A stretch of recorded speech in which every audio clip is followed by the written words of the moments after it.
રાધે કૃષ્ણ રાધે કૃષ્ણ રાધે કૃષ્ણ રાધે રાધે કૃષ્ણ રાધે કૃષ્ણ રાધે કૃષ્ણ રાધે. મિત્રો કેમ છો? જય શ્રી કૃષ્ણ. મેં એક વાટકી નાની દાળ લીધી હતી, 8 કલાક પલાળી દીધી છે. પલાળ્યા પછી 3 પાણી ધોઈ અને ચાળણાના અંદર લઈ લીધી છે. બાળકો આજે આપણે શું બનાવીએ? લાઈવ હલવો. તો ચલો ચણન દાળનો આપણે લાઈવ હલવો બનાવવો છે. કેવી રીતે બનાવવો છે પૂરો વિડીયો શેર કરું છું. બાળકોને ખાવામાં એકદમ હળવું લાગે એના માટે આપણે ચણન દાળ પહેલાં પલાળી દીધી હતી. હવે આપણે એને રોડાની કઢાઈ લેવાની છે. એના અંદર જે આપણી દાળ પલાળેલી છે એ શેકી દેવાની છે. પાણીનો ભાગ ભરી જાય, સરસ કરકરી થઈ જાય ત્યાર સુધી આપણે દાળને શેકી લેવાની છે. આવી રીતે કરવાથી દાળ એકદમ હળકી થઈ જાય અને બાળકોને આસાનીથી પચી જાય. એટલે આપણે આવી રીતે દાળને મસ્ત મજાની પાણી ભરી જાય અને કરકરી થઈ જાય ત્યાર સુધી શેકી લેશું. મિત્રો પાણીનો ભાગ ભરી ગયો છે. દાળ આપણી સરસ મજાની ફૂટે છે, અવાજ આવી રહ્યો છે. તમે આના અંદર એક ટપકું તેલ નાખીને થોડું મરચું મીઠું નાખીને ખાવી હોય તો બી તમે આવી રીતના ક્રિસ્પી બનાવી અને ખાઈ શકો છો. તમને મેં એક ટીપ આપી દીધી છે. આના અંદર થોડું તેલ નાખવાનું, થોડું મરચું મીઠું નાખવાનું અને મસ્ત શેકીને બી તમે ખાઈ શકો છો. એકદમ ઓછા તેલના અંદર બહુ જ સરસ લાગશે. પણ આપણે આજે લાઈવ હલવો બનાવવાનો છે તો આપણે દાળને મસ્ત મજાની હજી શેકી લેવાની છે. અવાજ અંદર આવી રહી છે પણ સરસ શેકશું હજી આપણે. મિત્રો તમે જોઈ શકો છો આપણી દાળ સરસ શેકાઈ ગઈ છે, કલર ચેન્જ થઈ ગયો છે. હવે આપણે ગેસને બંધ કરી દેવાનો છે અને થોડી ઠંડી પડવા દેશું. પછી મિક્સરના જારના અંદર પીસવાની છે. લીધો છે એના અંદર આપણે 1 વાટકી ખાંડ પીસવાની છે. તમે સાકર લેવી હોય તો બી લઈ શકો છો, પણ હવે ખાંડ લઈ લઉં છું. રેડી. હવે આપણે આને વાટકીના અંદર કાઢી લેવાની છે.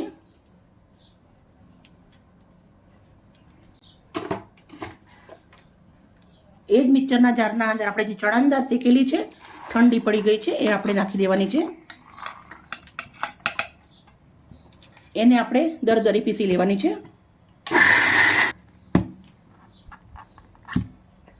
સરસ પીસી અને રેડી થઈ ગઈ છે. તમે જોઈ શકો છો એકદમ દરદરી. આપણે અડધી વાટકીથી થોડું ઉપર દેશી ઘી મૂક્યું છે ગરમ કઢાઈના અંદર. બીજી લોડાની કઢાઈ લીધી છે, એના અંદર ઘી ગરમ થવા દેશું આપણે. હવે ઘીના અંદર આપણે જે પીસેલું મિશ્રણ છે ચણાની દાળનું એ નાખી દઉં છું. સરસ મજાનું આપણે આને શેકવાનું છે. આપણે જરૂર પડશે તો થોડું ઘી હજી નાખશું, પણ ગેસ ધીમો કરી દઈશું અને ધીમા તાપે આપણે આને મસ્ત શેકવાનું છે. હું થોડું ઘી બીજું નાખું છું. જેટલું ઘી સારું હોય એટલું સરસ લાગે. હવે આપણે ગેસનો તાપ ધીમો કરી દીધો છે. ધીમા તાપે સરસ મજાનું કઢાઈને પકડી અને શેકવાનું છે. મિનિમમ 5 મિનિટ જેવું આપણે આને શેકી લેશું. મિત્રો બધા હલવો બનાવીને ખાતા જ હોય, પણ આ લાઈવ હલવો એટલો સરસ લાગે છે ને ખાવાની. તમને એકવાર બનાવીને ખાશો તો મજા પડી જશે તમને.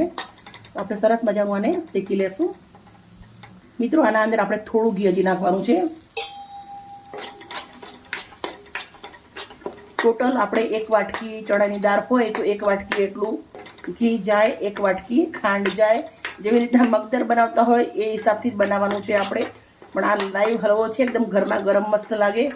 એકવાર જરૂરથી ટ્રાય કરવો. મારા બાળકોને તો બહુ જ ભાવે આવી રીતે હું બનાવું છું. વાણીઓ તો કેવો લાગે બેટા તમને? સરસ લાગે છે ને? જો બેસી ગયા છે ગરમ ગરમ ખાવા માટે ને માસી મસ્ત મજાનું મામી બનાવે છે ને બેટા.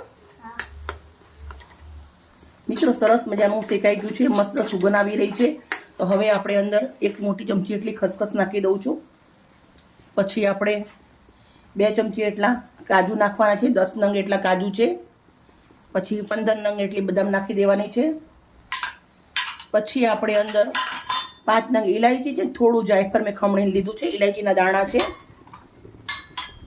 એ બધું જ નાખ્યા પછી એને પણ આપણે 2 મિનિટ જેવું શેકી લેવાનું છે.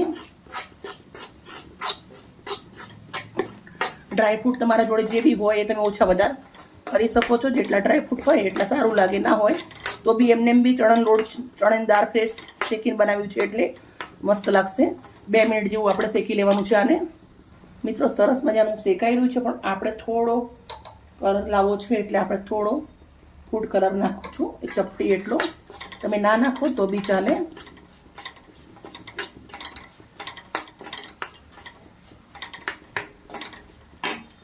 મસ્ત શેકાઈ ગયું છે તો આપણે થોડા દૂધના ટીપા નાખું છું અંદર. 3 થી 4 ચમચી એટલું દૂધ નાખવાનું છે આપણે.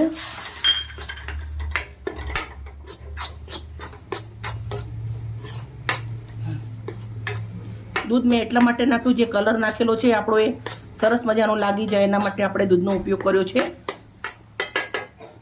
હવે આપણે સરસ મજાનું શેકાઈ અને રેડી થઈ ગયું છે.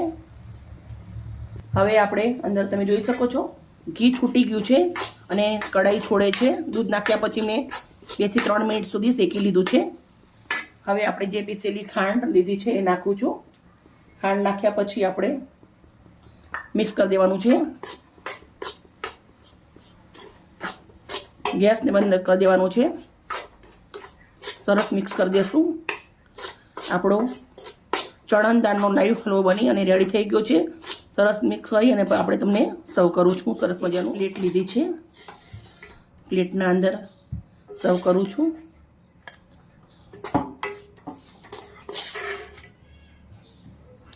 મેં થોડો પ્રસાદ કાઢી મારા ભગવાનજીને પહેલાં ધરાવી દીધો છે, પછી વિડીયોના અંદર આ સર્વ કરું છું.